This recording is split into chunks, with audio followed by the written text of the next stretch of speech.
Welcome to my channel.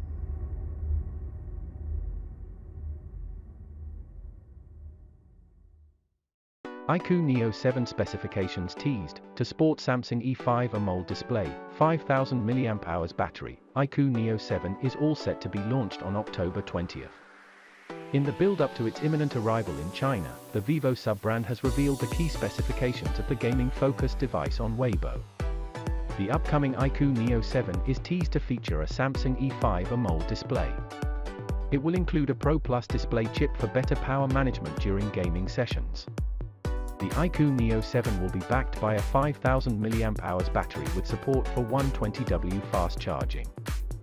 It is already confirmed to pack a MediaTek Dimensity 9000 Plus SoC under the hood, as per multiple posts shared by iQoo on its official Weibo handle. The iQoo Neo 7 will feature a Samsung E5 AMOLED display.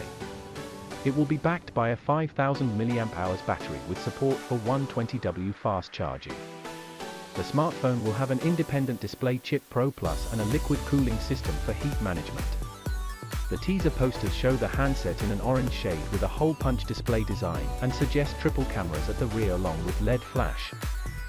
The iQoo Neo 7 is already confirmed to be powered by the MediaTek Dimensity 9000 Plus SoC, coupled with 8GB of RAM and 256GB of inbuilt storage.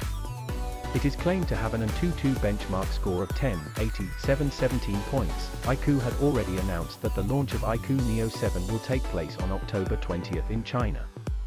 The launch event will begin at 7 p.m. local time, 4:30 p.m. IST.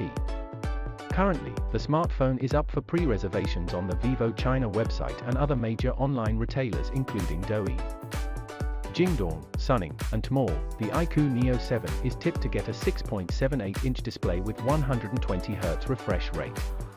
It could also sport a 50-megapixel Sony IMX766V main rear sensor and a 16-megapixel selfie sensor. An optical fingerprint scanner, an IR blaster, and NFC connectivity are the other expected features.